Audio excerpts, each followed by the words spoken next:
রত্না চক্রবর্তী নামের এক প্রায় ৭২ বছর বয়সী মহিলা জয়রামবাটি মাতৃমন্দিরে এসে হারিয়ে গেলেন। জানা গেছে, রত্না চক্রবর্তী নামের প্রায় ৭২ বছর বয়সী এক মহিলা তার ছেলে এবং বৌমার সঙ্গে আজ ২৩শে জানুয়ারি পশ্চিম মেদিনীপুর জেলার ক্ষীরপাই গঙ্গাদাসপুর থেকে জয়রামবাটিতে শ্রী শ্রী সারদা দেবী তীর্থক্ষেত্র মাতৃমন্দিরে আসার পর দুপুরে প্রসাদ গ্রহণ করে মন্দিরে প্রচণ্ড ভিড়ে পরিবারের থেকে বিচ্ছিন্ন হয়ে যান। অনেক খোঁজাখুঁজি করেও তার কোনো সন্ধান না পেয়ে মঠ পার্শ্ববর্তী সিসি ফুটেজে দেখেন যে তাকে একাই বেরিয়ে যেতে দেখেন তার ছেলে এবং বৌমা। ফুটেজের উপর ভিত্তি করে তন্ন করে এলাকায় খুঁজেও কোথাও তাকে না পাওয়ায় কতুলপুর থানায় তারা মিসিং ডায়েরি করেন। জানা গেছে, ভদ্রমহিলার পরনে ছিল আকাশী ও রানী কালারের ছাপা শাড়ি এবং ছাই কালারের সোয়েটার। গালের একদিকে একটু কালচে দাগও আছে। উনি নাকি মাঝে মাঝেই স্মৃতিশক্তি হারিয়ে ফেলেন।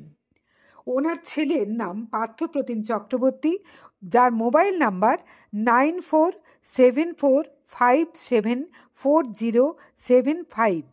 ওনার আরও এক আত্মীয় ঋত্বিক সিংহ, যার মোবাইল নাম্বার 7047209241। তারা অনুরোধ জানিয়েছেন, যদি কোনো সহৃদয় ব্যক্তি তার সন্ধান পান তাহলে ওনাদের মোবাইল নাম্বারে তারা যোগাযোগ করার জন্য অনুরোধ জানিয়েছেন।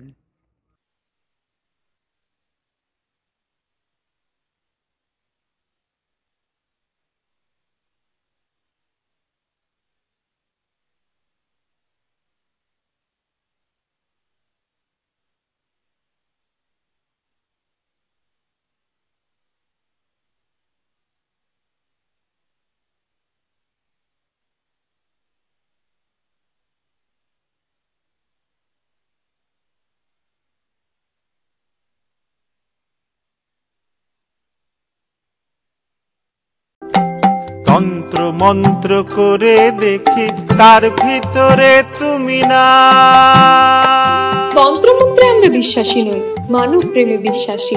মানবতার বীজ বপনে 24 থেকে 28 জানুয়ারি আমরা আয়োজন করেছি আন্তর্জাতিক গোসাই পরবের। পঞ্চম বর্ষে তিঘুরির মাঠে পরবে থাকছে এদেশের পাশাপাশি বাংলাদেশ, রাশিয়া, জাপান সহ বহু দেশের বাউল পুকিরা।